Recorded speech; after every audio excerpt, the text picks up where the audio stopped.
WFUZ-TV, Coastal Alabama, Northwest Florida, the People's Voice.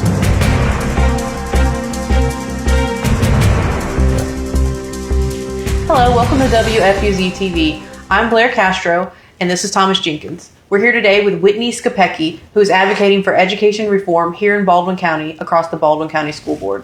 Whitney, thank you so much for being here today. I'd love to get started by asking about what led you on this journey to become an education advocate. Tell us about your initial experiences and how that developed into what we are doing today. Yeah, so like many families in any town, city, state, I think it began with just trusting that the school system would do right by our students.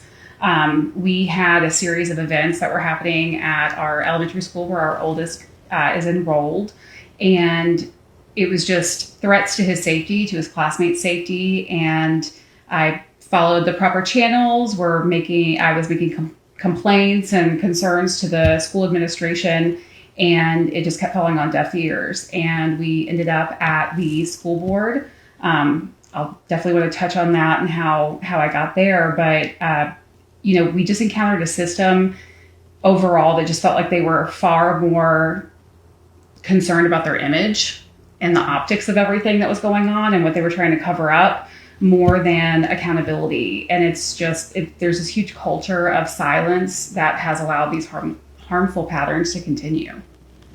So take us through what your initial exposure was with the school district, where you were like, red flags went off and you said, wait a minute, things aren't being done transparently or in the way that they should be. Yeah. So at the beginning of this past school year, so 24 to 25, we were dealing again with a series of incidents that I felt like we were isolated in, that it was only happening to my son. He was being targeted, I guess, is the way that, not maybe the best way to say it, but targeted by a child with behavioral issues, and that I did find out was on an IEP. And I, kept complaining, kept advocating, trying to for my child. And eventually, when I had threatened legal action and to involve authorities, his classroom placement, the child, the antagonist, was placed into a different classroom. They still had shared activities and shared classes. And so they were still interacting, but I felt like I had a better handle on it. They were not having to see each other as often. So fast forward to spring, that other child was in, I think, the third or fourth different class placement. And my son was coming home less and less, talking about things that were happening at school between him and this other child. And I do have a lot of teachers that are employed by me actually part-time in my career. And I'm off one day. I was just running around doing errands, and I was in like workout pants and a t-shirt, and I get a call from one of them that works for me. And she was like, have you seen this Facebook post by this mother? Her name is Brett. She has a child in the same grade as your son at Alberta, and she is trying to call to action parents who might be affected by a child at the school. And I'm like, that's crazy. I'm like, I'm thinking that this is just my issue and my son's issue. And I end up reaching out to her. She came and spoke at that first school board meeting, and really, I think, started this whole thing. And I've always been so grateful to Brett for that, because it made me not feel alone. I feel like for so long, we were suffering in silence. I've publicly spoken about the anxiety that my son suffered, the absences that occurred because of the attacks. And I find out that it's her daughter that's being attacked. And it was hard to hear what her daughter was going through. And then I find out that there's another parent that's also going to go. So I think for people who have picked this up in the middle, they really don't understand just how kind of divine intervention, I guess, sort of happened. And we came together that day. And so it was 3 hours before that first school board meeting. Again, I'm wearing workout pants. I run into TJ Maxx, I buy an outfit, and I write my speech in the car, because I'm like, I don't want them to stand up there alone. I feel like our concerns were just, there was a Band-Aid thrown on them, that nothing was really ever done. And my son was still exposed to this other child. So long-winded answer, I'm sorry, but we get there, and I knew nothing about the school board. And I think I really trusted in the system that I thought was set to protect my child. And just from that first meeting, we went what I would call like small town viral. And it was something like 5,000 views within like the first few days that video had. Mm-hmm. And there's something, I don't know, when you're in a room and you can feel the energy surrounding something, I felt like that, like there's something else here.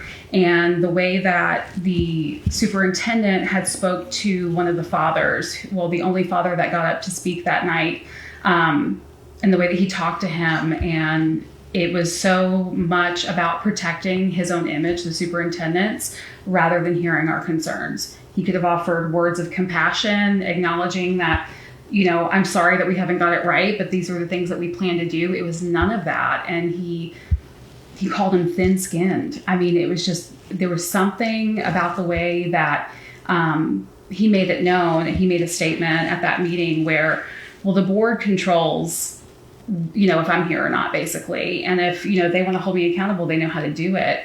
But just the way that he looked out amongst the board members, you knew that there was fear there, that nobody was going to speak up, nobody was going to do anything. And so that really sparked a lot of research and a lot of digging, and I've uncovered a lot.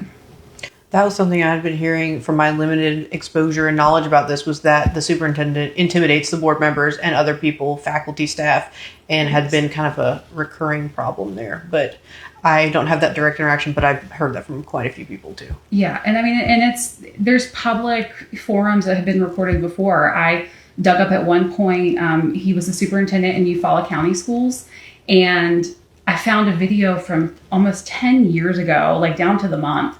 And it was at a school board meeting where parents and community members were extremely upset by some things that had unfolded recently underneath his leadership.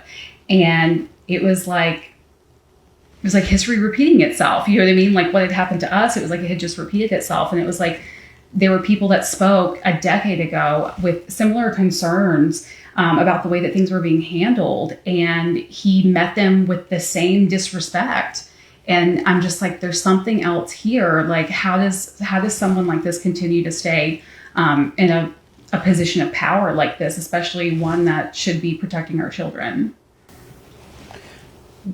What at that point, I know now you have a mini series online where you're documenting other people's stories as well, who want to remain anonymous and who are afraid of retaliation. So I did want to ask a little bit about that in terms of what are some of the stories that you've heard, and how are people, what do you recommend, I guess? How do people fight something like this if they're afraid? And we all kind of live in this space where, there's pros and cons to speaking up. I run into it every day. And how do you encourage people to speak up? I think I've just been myself throughout this process. I've always been, my husband laughs because we'll be at an event and next thing, he knows, he looks up and I'm at a table with a group of people that are just telling me a lot of things. Sometimes it's energetically exhausting. But it was after that first board meeting, we had, a lot of it was local to Alberta. We had teachers and parents reaching out, and a lot of parents from the same similar situations with the same child that were reaching out to us, and teachers too, that were like, thank you so much for what you did. And I remember getting one message that was like, you're my hero. And, but you never got this message from me.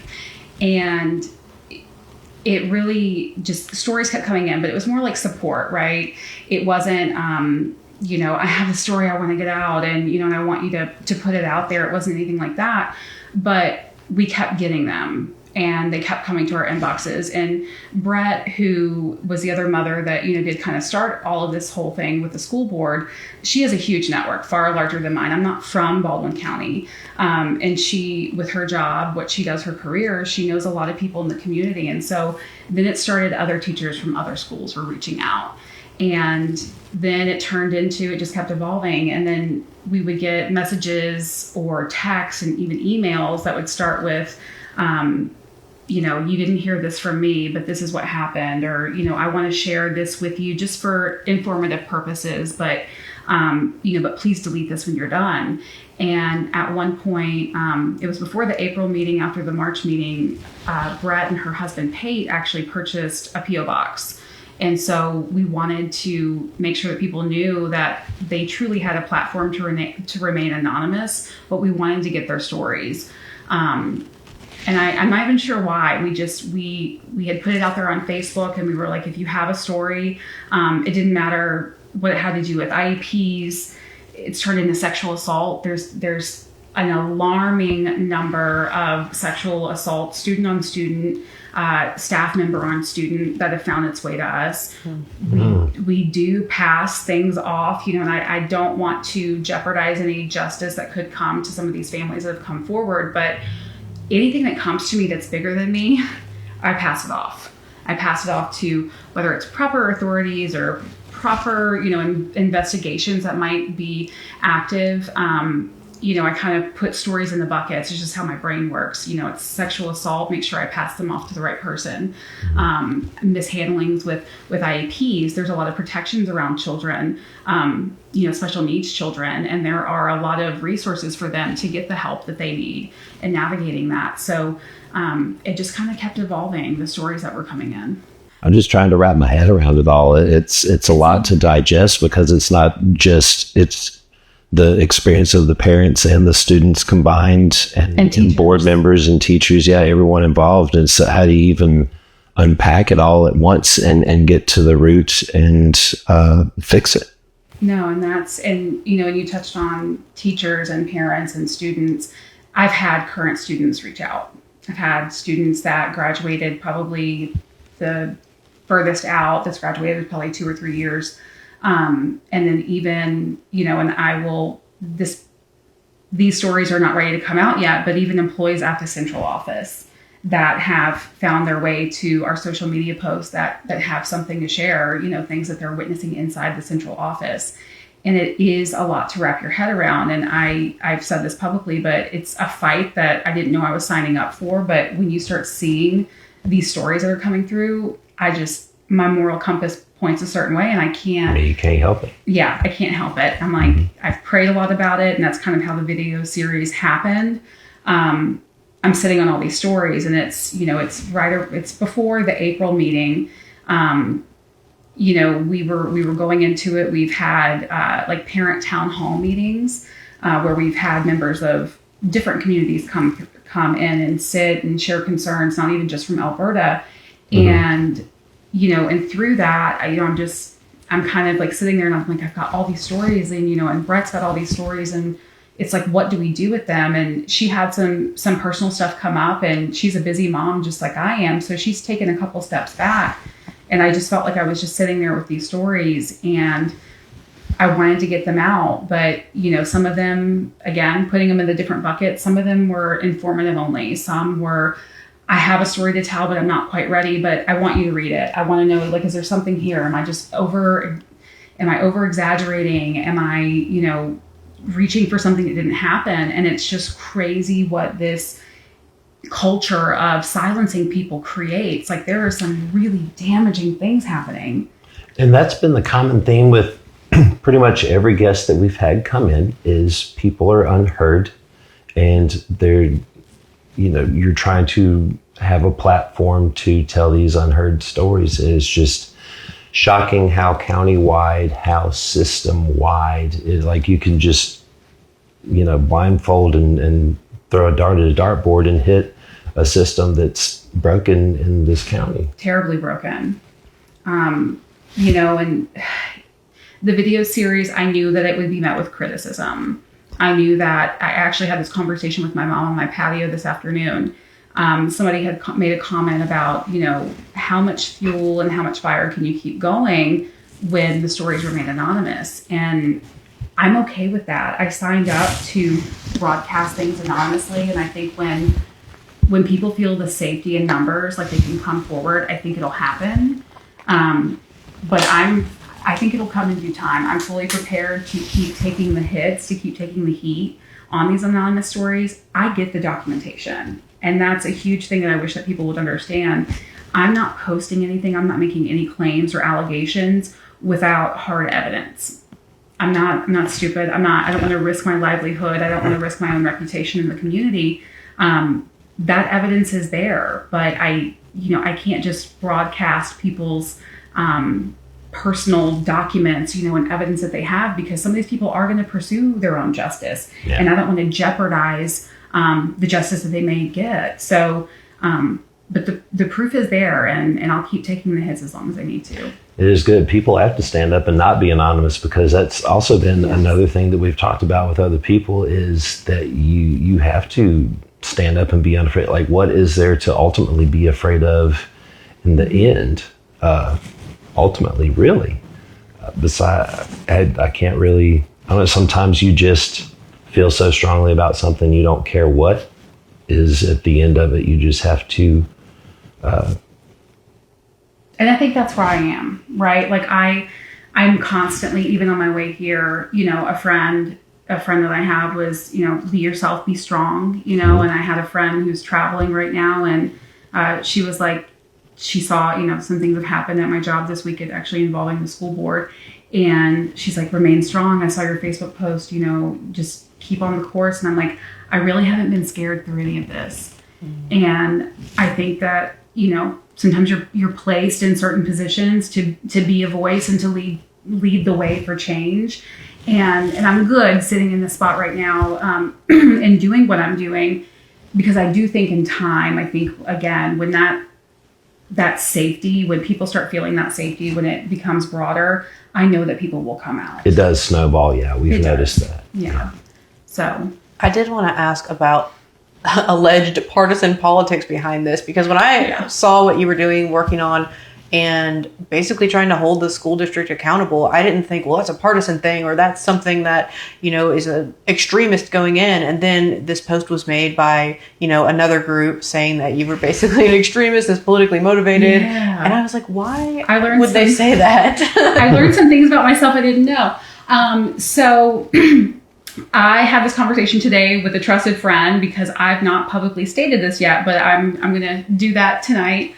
For the people that have labeled me far-right extremist, that I'm a group member of Moms for Liberty. There's other ones too, but I'm really not political at all, so I don't know all of them.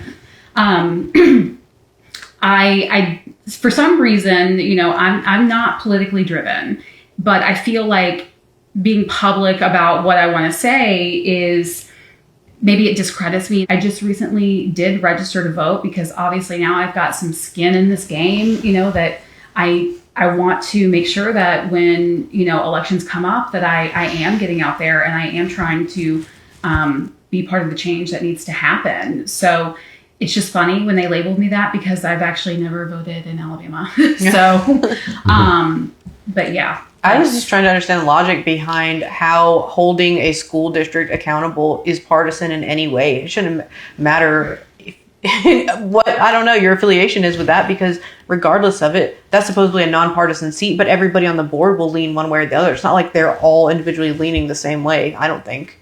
No. And, and I've had conversations with some school board members, after that first meeting, they all came out into the hallway. I did challenge all of them. They offered their condolences and their sorries out in the hallway. And I did challenge them all and say, I appreciate your apologies and your concern for our situation, but it would have been far more impactful if you would have said it in front of Eddie Tyler. But they didn't, because again, there's that fear. But you're right. It is so political. And I think that for somebody who's not politically savvy like myself, I was shocked by that. And I found out, this was way after the March meeting, I didn't even know that you had to register to vote. Not register to vote, that you had to identify as Democratic or Republican to even run for the school board. And then I find out, because I'm exposing things and looking things up, and I find out that there's a sitting board member currently who flopped parties at the last minute before her reelection. And, and I've been very public about that on Facebook, and the politics that went into that, and the entities that were funding her campaign. Mm-hmm. The superintendent's wife that was funding her campaign, and then this board member the very next day votes yes for a promotion for the superintendent's wife inside the school. And you're right, it shouldn't, for somebody that that really doesn't put a whole lot of weight in politics truly. I know enough about politics to know that they don't belong in the schools, but they're so heavily embedded. And I think for me, the school board, I've tried to look it up, but in Alabama, you don't know, who is on what party. That's not public information. But when you start looking at things, you can kind of tell, I guess, which party someone associates with. But then, like the candidate that I just spoke about, or the board member I spoke about, she flipped her party at the last minute. And, and I look into that, and why did that happen? Why did that occur? And it's because a Democrat wasn't going to be voted in her district. And so she went against everything she stood for as a Democrat to flip to a Republican so she'd get those votes. And that's just so slimy to me, among many things that I've discovered. But politics, they don't have a place in our schools. But what the school board is doing, and the other government offices, locally and even at the state level, in my research, I'm finding that this extends far beyond Baldwin County. Politics are involved, and it's a money grab. It's gross. Yeah. I did want to touch a little bit more on the retaliation you've received, because I know you talked about that very briefly, but this has happened with a few guests who've come on here and talk. People stand up and they are vocal about something, and then it's the government system. Later, all of a sudden, they start getting complaints at work. They start getting things showing up happening to them. They start getting visits from police or other things. It's crazy. And this happens all over, but in Baldwin County, it seems to happen a lot more than it happens in other counties. That's just my limited experience, but I've been really shocked by that. Can you tell us a little bit about your experience with that? Yeah. So, one thing that was sent to my house, it's not the time yet for me to say what was sent to my house a couple weeks ago. I'm saving that one for a little bit down the road, because I think it'll be really impactful when we get to a certain point in this. But I have had things sent to my house, certain memberships that people have signed me up for, that I know I know that I've never looked into. And I'm sure that they are just trying to set the stage for whatever possible moves that I might make in the future. And that's all fine and dandy. It doesn't scare me or intimidate me at all. What happened this week at my job, I've been with my company. I posted about this. I've been with my company for over a decade. A wonderful company that has taken great care of me over the years. I've transferred to different states with them. And they know that I'm a person with integrity. They know who I am, the kind of business that I run. And I've actually never had a last minute HR call pop up on my calendar. And one did this week. And I remember texting my boss and being like, I'll hop on this call, but can you tell me what it's about? And he's like, you're not in trouble. Everything's fine. He's like, we just, we need to go over something with you. So I hop on the call, just for certain protections and rules at my own company. I can't disclose a lot about this complaint that came in, but it was about me. And it had direct ties to school board conversations. And it was obvious through this conversation, it was with my boss and a member of our HR team that I've known for a very long time. It was deliberate in causing harm. Someone wanted to make sure that, I don't know if they want to get me fired. They shouldn't, because then I would have a whole lot more time to dig into what's going on at the school board. But it really backfired. And, I work for a company, a national corporation, and I have the entire backing of my home office, sitting in Indiana in the Midwest, and they know what I'm up against now. And anything that comes further, any attacks at my job, it's just, they know now, so I'm protected on that front, and I'm grateful for it, because there are others that I have talked to, like you said, that have challenged different government systems here, offices, politicians, and they've not been so lucky. Before we got on camera, we talked about somebody who's locally advocating that was just fired from their job. And I think it just goes back to, why are people scared to speak out? When you start affecting their, potentially affecting people's livelihoods, Sure. or that has affected someone's livelihood, for them speaking out, it's a scare tactic, but it didn't affect me. Well, it's certainly worth its weight in gold to have an employer that will back you when people are trying to come against you. That's Absolutely. for sure. I'm very grateful. Very grateful. Yeah. It's been our experience too that the more you speak up and you advocate for yourself and other people, but people just get so mad when you're standing up for yourself. They want you to allow people to walk all over you. They want you to just accept things as they are. And if you feel that is not happening, you say something, a lot of people don't want to rock the boat and they'd rather dismiss you than ever have, any touch of disruption or being upset. So I love that did not affect your job in any way. Thank God, because I would hate for that to happen. It happens to so many other people, and it's just really unfortunate. Yeah, and I think so, like you touched on something, I would really like to expand on is the fact that when you're advocating for just yourself, you get pushback, right? Like if you're rocking the boat with a certain establishment, you're going to get pushback. But I think it started turning into retaliation for me when I was sitting on top of something that nobody wanted me to see. And I think that's when the heavy hitting retaliation comes in. And that's kind of where we're at. It transformed from I'm advocating for my child and I was ignored, and parents that were speaking with me were mocked and told that they had thin skin. But as soon as I started putting my thumb on really what the bigger issues are here, the retaliation got bigger. And, and that there's something to be said about that, if where there's smoke, there's fire.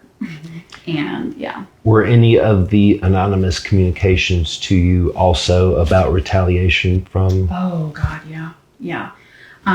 There was, and again, I'm still learning about all this stuff, right? So pink slips, I learned what a pink slip is for a teacher. They're handed those at the end of the year whenever, I guess, like contracts, if they're like a hired third party specialist.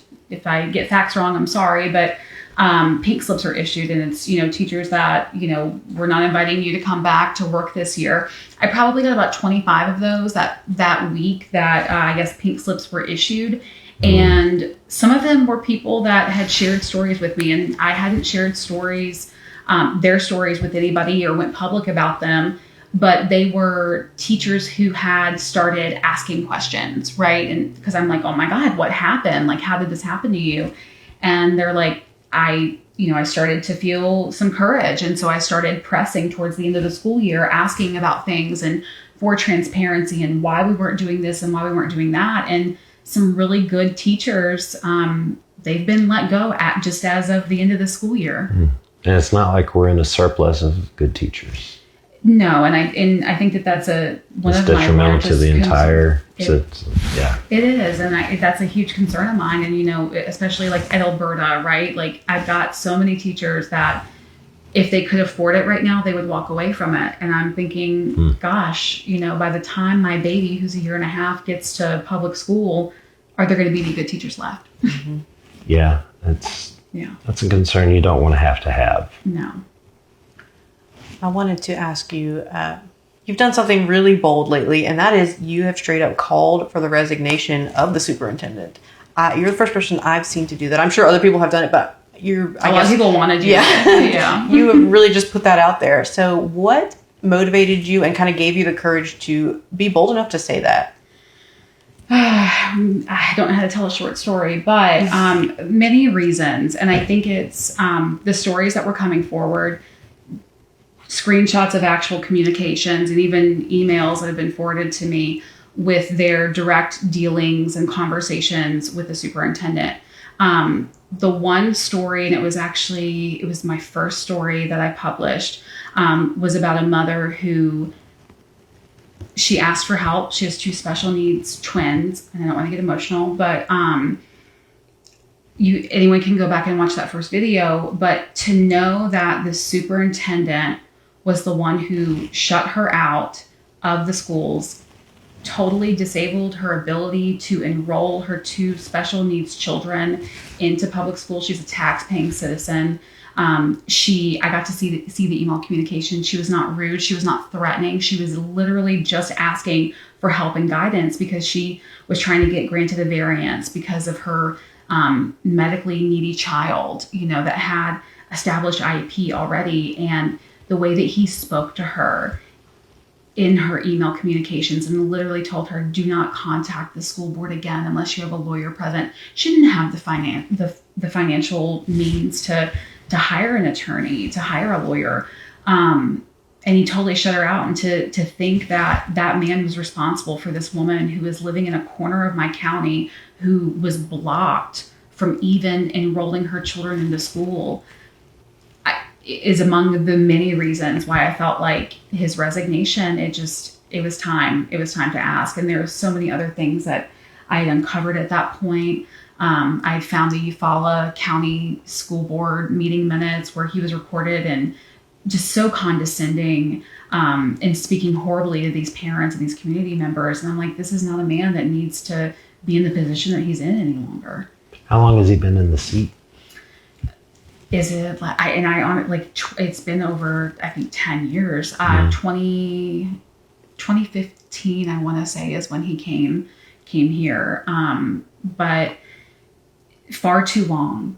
And, and again, someone argued with me the other day, well, he was voted in. No, he was not. In Alabama, if the board votes in a superintendent, which is the setup that we have in Baldwin County, he was appointed. Mm-hmm. The public did not have a say in who the superintendent was going to be. And there's actually a survey that went out to the public before Eddie Tyler was appointed or brought amongst the three, I think it was, that were voted for. And the public opinion at the time was there's a lot of boxes, right? And it was people did not want someone that had ties to Baldwin County previously. They wanted someone from out of state. Mm-hmm. He basically didn't check any of the boxes that the public wanted, but he was still brought in. And that was just, again, interesting information. And then you start looking at who knew who and, who had been positioned where. And even since then, where other board members or current assistant superintendents, their ties to each other over the years and in different places. It's just, it feels a bit orchestrated and strategized. So, overall, just the things that are going on in the county, they shouldn't be happening. I know. Go ahead. I'm sorry. I was just going to say, I don't think you'll be able to escape a track record No. if you've been established that long and you're seeing that countywide. It's a pattern. Yeah. Yeah, it is a pattern. It's one that needs to be broken. I know people online have raised a fuss about his pay. So he gets paid a large amount of money from what I understand, and people are more than the average superintendent would from what I understand. Is that true? Yeah, absolutely. And people argue like those that are in support of him, they're like, well, it's the second largest county, in the state of Alabama. That he's over. And yeah, sure, that's true. But what people don't understand is like, you're not even just looking at a salary, which is sizable, right? Like, again, when you compare it, and I don't have the figures in front of me, but it is a large salary. And to see where we're ranked academically in the state, to see the state of Alabama, where it's ranked among the nation in education, and you start to compare it to other states, other school districts, them make it make sense. It doesn't, Yeah. And on top of the large salary that he has, we've got this issue with the discretionary funds, which could be a conversation in itself, but really no one really knows, I think, how much he makes. You've got a salary, and then you've got this obviously pretty sizable discretionary funds on top of that he was able to pay his political consultant with. So, mm-hmm. And I also, if Baldwin County School District is so impeccable, then why are cities leaving it little by little? Every city's kind of trying to establish their own, not every city, but, we had Angie Swiger on here. She was saying it boils down to, can the city coffers handle their own city school? A lot of them like it in theory, but it depends on how much revenue each city has. But, ideally, cities are wanting to break away from it because there is so many issues. Yeah. And this is public knowledge. I hope I'm not speaking on anything that I shouldn't be, but I spoke at the Common Sense campaign at a meeting that they asked me to come and speak at. And I'm like, yeah, anybody that wants to hear me talk, I'll come speak to you. There were members there from Fairhope, and I actually didn't know. Fairhope is actively trying to break off. Mm-hmm. And Fairhope, they do bring in a lot of revenue, in their city. And so that's something that they feel comfortable about moving forward with. There's obviously voting and a lot of things that go into that, but you're exactly right. Like there's a lot of interest in some of these cities breaking off, and if everything is all good and dandy, then why is that happening? Right. When people talk about growth, that's the growth I want to see. I want to see a growth in the position of where our education is in the ranking in the nation, and things like that.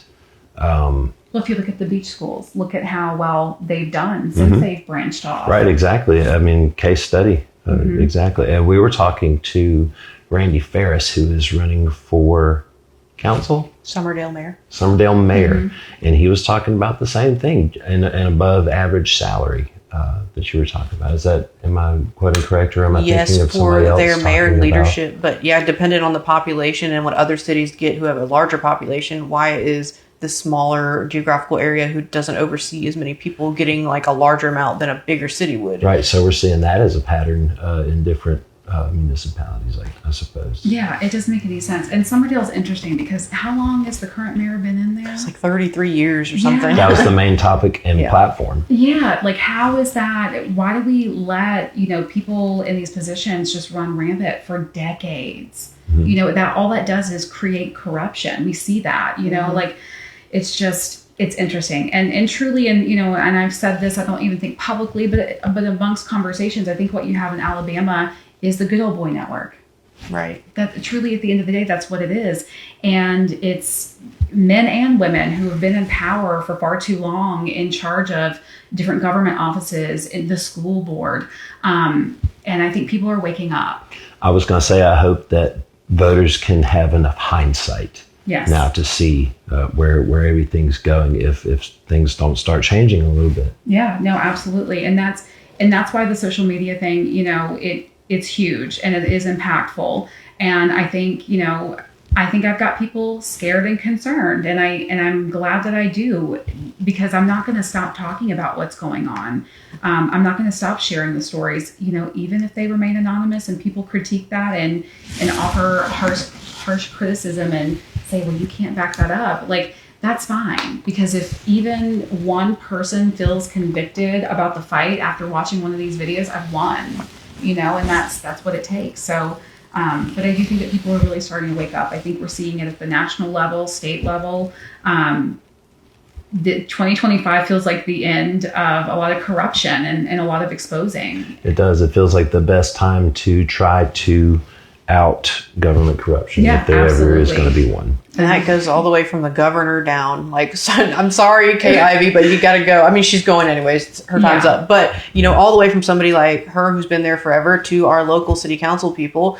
These people have all been there way too long. I mean, there's a few that are relatively new and doing a good job, which I think, not everybody. We don't want to make a blanket statement. But overall, especially in Baldwin County, especially in Alabama, everyone's been there decades, and that we need term limits for these municipalities. This has got to change. It's insane.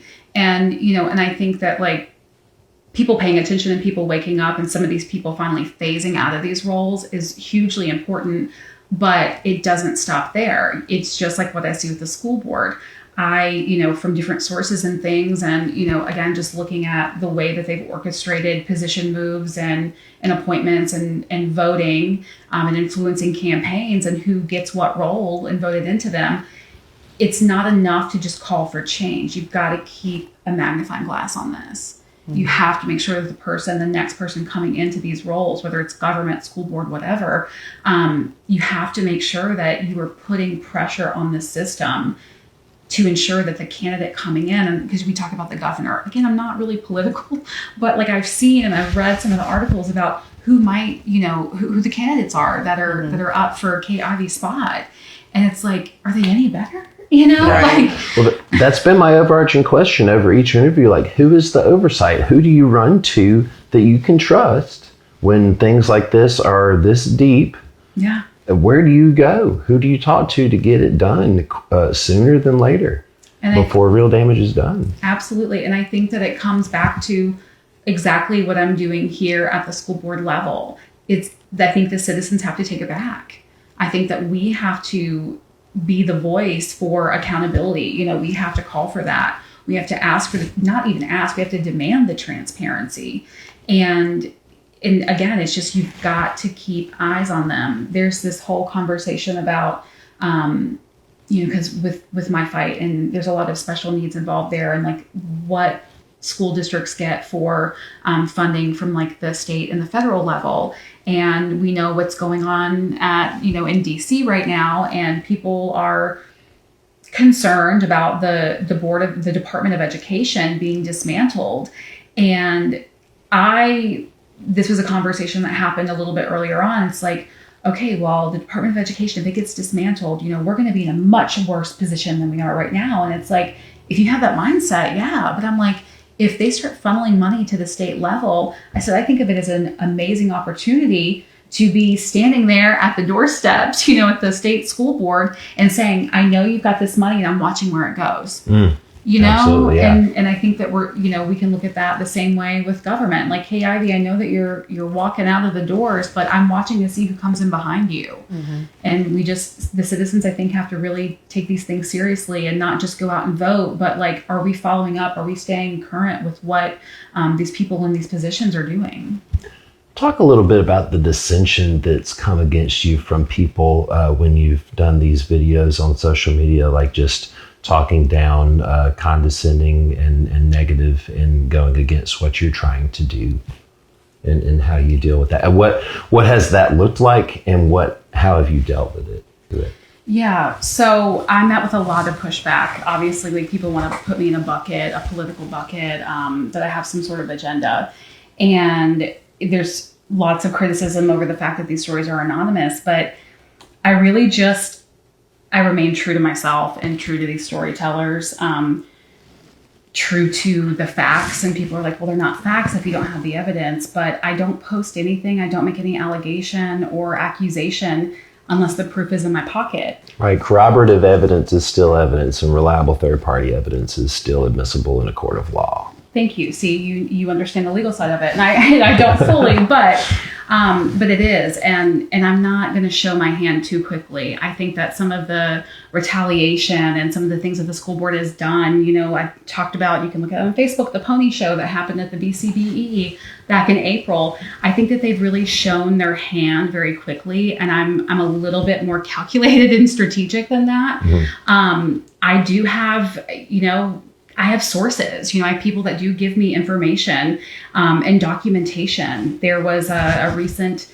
Facebook post that I made about AL.com had made a video, like a video article, and it was such a breath of fresh air, because it was the first time that publication, since this all started, actually told the story of what was going on in the parent's point of view. Mm-hmm. Again, I'm not political, but I'm told that AL.com, I guess, leans more left, or they are for and always in favor, and their articles, paint established government and, established mm-hmm. systems in a better light than those who oppose. And so it was refreshing to see that. And I made a big post about it, and I publicly thanked whoever the journalist is. I'm like, thank you for getting this right. Mm-hmm. And a week later it came down. It disappeared. It had about 800,000 views just on Facebook alone. That's not including the other platforms. And I say all that to tie into this point. It was a conversation that got started today. Someone who does follow me, they made the, accusation, or, allegedly had said on Facebook that video was forced to be taken down. And it sparked a really heated conversation between a couple people in the community.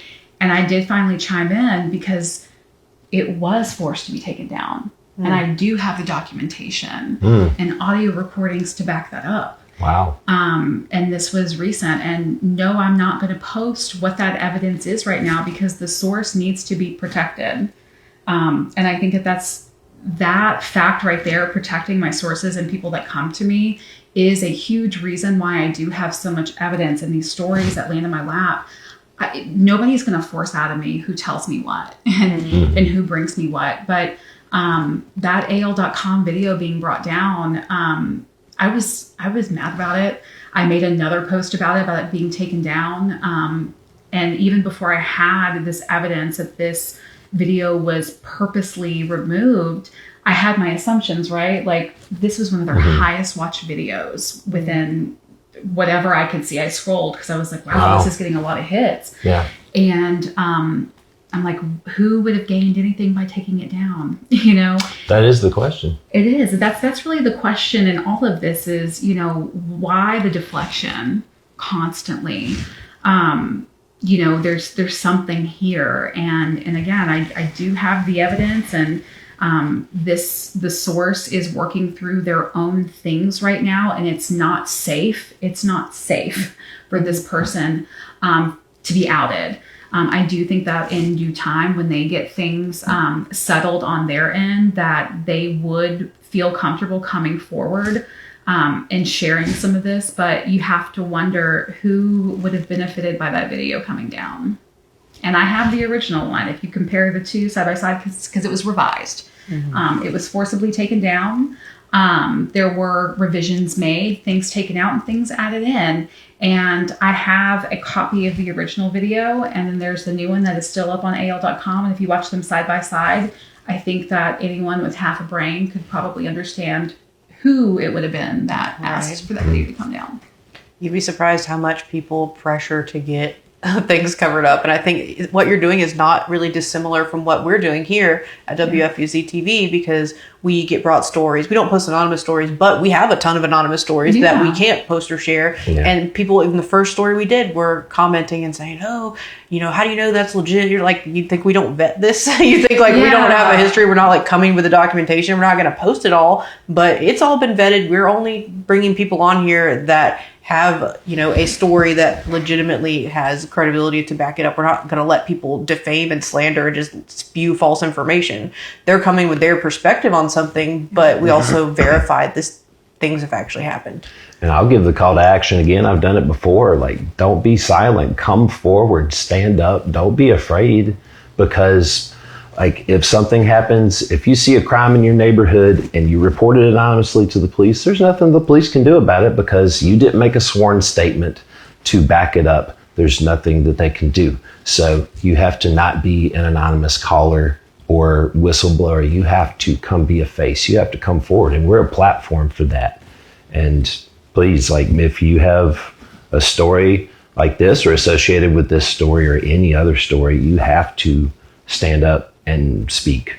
And if you're not in a position to do that, it's great that there are people like you who are willing to like vet and represent these people in a way where they can remain safe, but they have the credibility that comes through you. And we know that you're doing the legwork and you're doing the research so that it's not just, you know, plop a random thing. Like you are vetting and taking care of this. And those representatives like you, like that's power in numbers. You're representing numerous people. Yeah. And that's something that we want to do as well and are trying to do on a different sort of level. Yes. But same fight, just looks it's commendable. Yeah.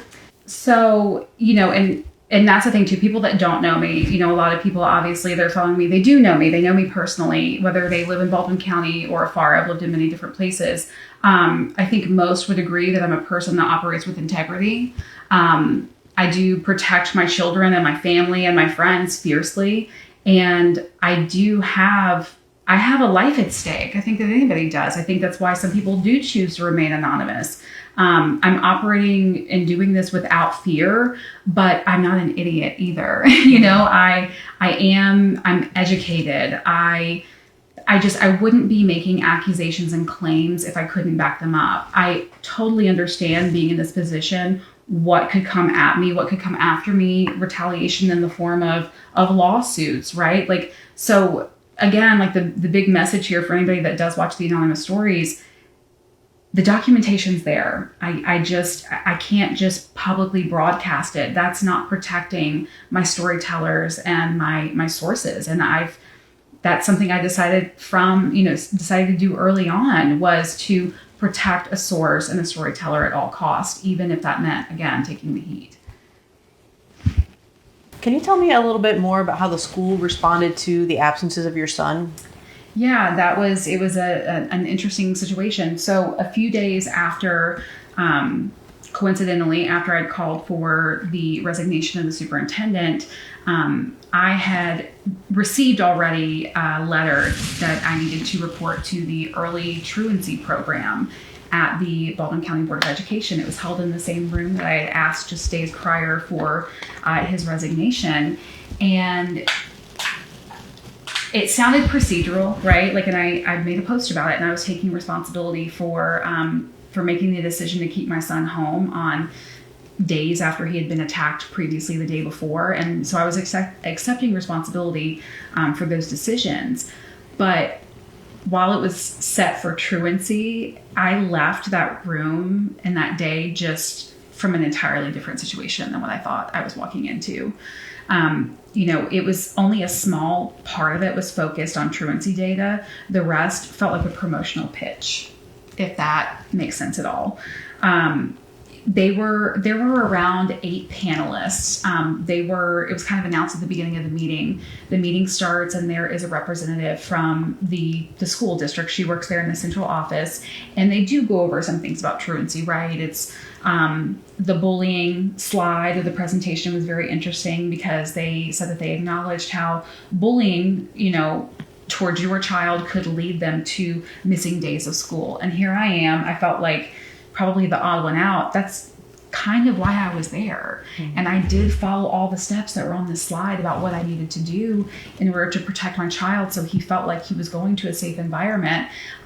There's this like anonymous tip line that they talk about. And they're like, if you do submit your concerns here, they will be followed up on. We will handle it. We want to make sure your child feels safe coming to school. And I'm like, I'm sitting there like I want to scream, and I'm like, I did all this, you know what I mean? Like, I did these things, and none of it worked for me. But here I am, still. But there were 8 panelists, and I realized that they weren't just school officials. They were representatives from groups and service providers with close financial ties to the district, including Alta Point. And it's worth noting, I did know a little bit about Alta Point before I got there. I was pretty deep into research about the school board and some of the things that I felt like were going on that were like, okay, this is kind of weird. This doesn't feel right. And it felt surreal. I'll be honest. There were points where I was sitting in that truancy meeting and I literally said in my internal monologue, and I'm like, I'm here for truancy, right? Like, is that that's what I'm here for. Like, it was like a promotional pitch. And I had done research on Alta Point. East Point is another one of those facilities that's coming to the county. Hopefully not. I don't know. I don't know if any stops can be brought to that. But the same system that I had been researching, and I was trying to find ties to different people in the community, people who were benefiting financially off of these same systems. I'm like sitting there watching it unfold in front of me, and it's the very system that I was digging into. It's like I felt like I was placed there that day. Like I knew that there were events leading up to this. I kept my son home, and I wasn't happy about having to go to the truancy intervention program, but I was grateful to have been there because in the midst of me doing the research about these very same facilities, I get to sit there and I get to take home packets upon packets and business cards and all of this, like, I'll call it propaganda because that's what it felt like. I got to take it all home and I still have it all. And some of the things that they were saying and what they were pushing, it was so concerning. And so is it like trying to get you to enroll in mental health services or? Well, right. So it's like, what was the promotional pitch aspect? Yeah. So and I'm like, that's where I kind of was like, so this is about truancy. How is this tying in? Mm-hmm. And so it very loosely, the way that they were wording things, I could see like they're trying to make it make sense, right? Mm-hmm. And so like, yeah, we're talking about kids that like might have mental health issues or things that are going on at home. Mm-hmm. Maybe mom or dad has an addiction, and all of this. And so, and I get all that. I'm a huge mental health advocate, despite what some other people might think. But I don't think that Alta Point in the research that I've done, I don't really approve of what little bit of information you can find out about the curriculum or some of the resources that they are offering or the way that they are, the way that they go about prescribing things and how much parents have oversight on for their children that are actually in this, in one of these programs or facilities.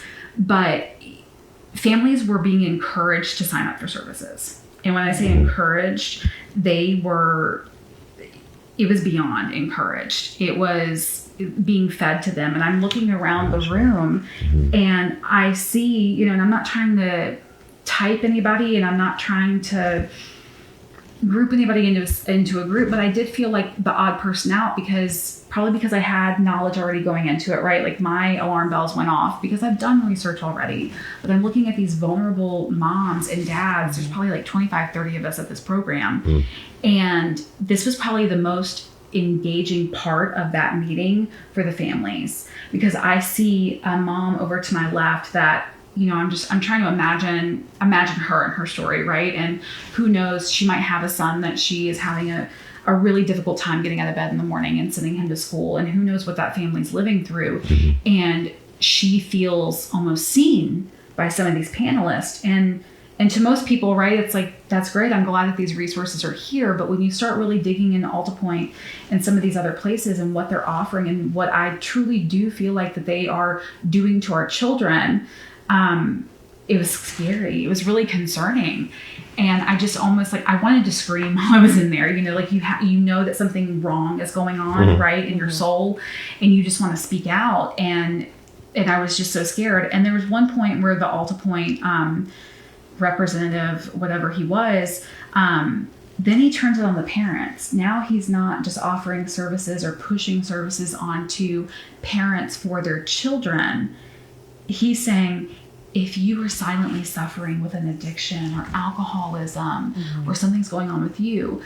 Now, what I do know about, reaching out for help sometimes is that you might be told this is a safe space, you can come forward. But I know that if any one of those parents would have reached out to this AltaPoint representative with a drug addiction after the fact, would they have really gotten the help that they needed, or would their child have been taken away? You know what I mean? Let me share a story. I wasn't even going to add this in here, but now I feel compelled. So one of the panelists, I'd have to look at my paperwork. I don't even know which organization, whatever, that she was representative from. I'm sitting there and my mind is blown, and I'm just like, I cannot wait to get out of here. I feel so uncomfortable. And she starts speaking about, and maybe you guys will know what it is. It's one of the facilities where you can drop off your children for, I think it's 72 hours. And she's going on and telling her story, giving her spiel. And she goes, we landed on 72 hours to bring your children here to drop off. That's in Robertsdale, correct? I don't want to say think I've heard of that. thing. I think I've seen them hiring for something. That sounds familiar. Okay. Well, she continues and she's like, we landed on 72 hours because it's not long enough to where your child would get comfortable. And it's just long enough to make an impact on your child. So I'm gathering from her, this is a place where, you've got a child that you can't do anything with. Maybe it's behavioral problems, what have you. And the parents are at a crossroads and they don't know what to do. She continues on to say, at 72 hours, this might be the longest that, some of your children have been out of the house, right? It's a scare tactic for your kids is how she's framing it. And then she goes on to say, especially, when you're talking like kindergarten, this is definitely the longest that they've ever been away from home. And I felt myself grab the table. I'm thinking, because I've got a first grader and I've got a 4-year-old, I'm like, who in the hell is going to take what kindergartner truly at the end of the day is so unruly and needs that sort of help that you would drop off your baby? Right. Yeah. I felt sick, truly sick. And that was just one of them. There's eight panelists from different places. And when that woman, she was so cold and so stern, and to say this might be the longest that your kindergartner's ever been away from home. And I'm like, I would never drop off my young child in a facility where you won't even tell me who's watching them. There's beds there, so they're staying the night there. Absolutely not. No. And there's a high chance or probability they're going to have pharmaceuticals shoved into their throat and be medicated for things. And once that starts in that 72-hour time frame, then if they get off, they're going to have withdrawals or whatever else. It's so scary. It all boils down to where's the money coming from, or where's the financial incentive? Because I think a lot of it is pharmaceutical companies and the state itself. And there's some people that are a little more local that are financially benefiting too. Yes, definitely. Yeah. And the doctors themselves, they're so, doctors are so political in nature too. We don't talk about it enough, I don't think, but they all have property and incentives and their own interests at stake here too.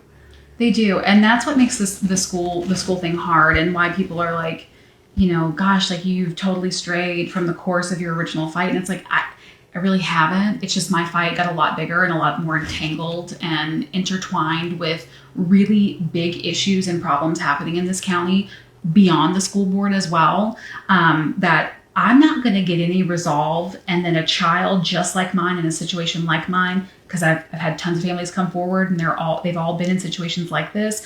None of this is going to get solved unless we start truly at the top. And the top is even beyond the superintendent. He's a part of it, but it just extends so far and is so deeply rooted into these different facets of government, mental health, now DHR. You know what I mean? Like, it's just it's terrifying, and people don't look and don't connect the dots. There's too much attention on the national stories, the national government and trending news. You can't hardly get people to put that down, put life down, and look at what's going on right out their door. Yeah, and I think that, and again, people say, your focus is on the wrong spot. You've got, my issue personally ties in with IDEA, and, ADA and all those laws around special needs children. And that's a federal issue, right? Like, you're knocking on the wrong door by knocking on the county's door.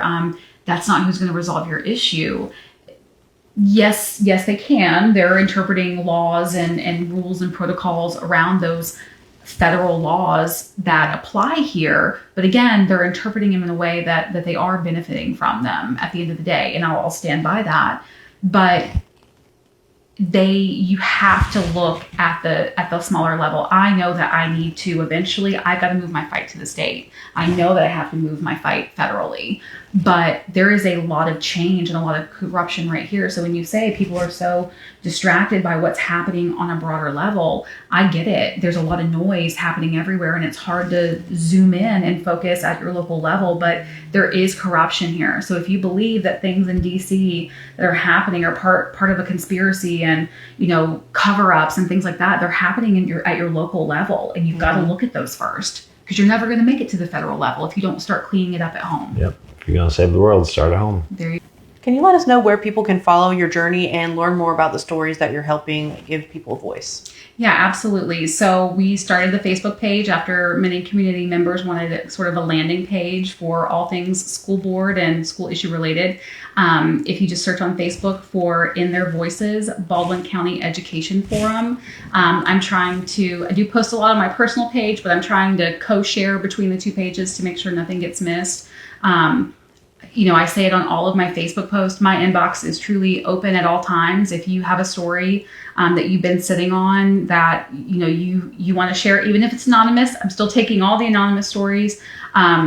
Please know that you can come to me, that you can trust me. I will protect your identity and any identifying information about you until my last day, if that's what I need to do. But if you would consider coming out from behind the shadows, I do think that we are at a turning point in this where we do need people to put their name and their face to their stories. I think that that's really when we're going to start to see some real change happening. Well, thank you so much for being here with us today. And thank you for all you're doing. It takes a lot of courage, and we commend you on your efforts. Thank you. I appreciate it. You guys too. You guys are doing it too. No, thank you. Yes, thank you.